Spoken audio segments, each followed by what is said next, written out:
Pour la zone Grand Est, on a fait 105 missions de transport Covid. On en a fait 33 à l'étranger et 37 pardon à l'étranger et on en a fait 33 de nuit.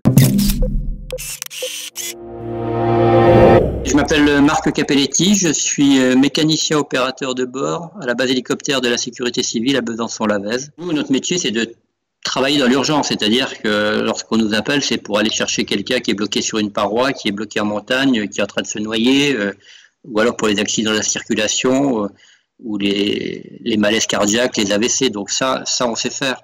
Mais là, on s'est retrouvé donc avec un ennemi invisible, donc qui rajoutait du stress, quoi, parce que on n'avait pas pris on savait pas prendre la mesure de ce qui pouvait nous arriver par rapport à ce virus, quoi. On n'a pas l'habitude de voler avec des surcombinaisons, avec des masques FFP2, avec des gants caoutchouc, et donc pour la conduite machine, c'est quand même c'est une contrainte importante et c'est un peu plus fatigant, quoi. Bon, vous respirez moins bien et puis c'est pas votre, c'est pas votre façon de travailler, quoi. Donc il a fallu qu'on s'adapte à ça. On a été sollicité le 17 mars pour faire les premiers transferts Covid, oui. Au départ de Besançon pour soutenir les hôpitaux de la région Grand Est et notamment l'hôpital de Mulhouse. Mais on n'avait pas pris l'ampleur de ce qui allait se passer. Donc du coup, on avait déjà des moyens de protection, des masques, des lunettes.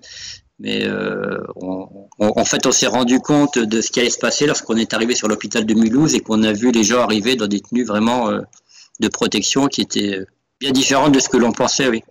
Après ces premières missions, on a installé une paroi en matière plastique transparente pour faire une barrière la plus étanche possible entre la zone contaminée et la zone moins contaminée qui était le poste de pilotage. Et en fin de mission, dans tous les cas, tout l'appareil est décontaminé. Oui. Smartphone, tablette, tout ce qu'on utilise en vol, tout était décontaminé. Oui.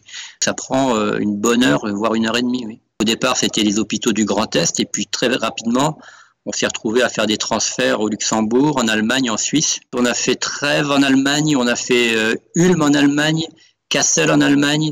On est parti des hôpitaux de Strasbourg, de Colmar, de Mulhouse, de Metz également. On a fait Metz-Sarreguemines aussi. Donc on a fait quand même pas mal de missions vraiment sur les pays frontaliers, des fois relativement proches de la frontière et des fois très très loin de la frontière. Oui. La plus longue qu'on ait faite, il y avait plus de 5 heures de vol. Ce qui est relativement beaucoup pour un hélicoptère. Oui. Vous ne vous posez pas la question de savoir si vous allez y aller ou pas y aller, quoi. Je veux dire, c'est dans l'absolu que vous alliez les chercher à 4000 mètres d'altitude ou que vous les transportiez d'un hôpital à un autre pour qu'ils puissent survivre. Vous demandez pas si est-ce que je prends le risque malgré ce virus d'y aller, quoi. Vous y allez parce que c'est pour ça que qu'on s'est engagé. Oui. Tous les 2, tous les 3 jours, on repart de toute façon. On ne sait pas si on va repartir, mais on est prêt à repartir en tout cas.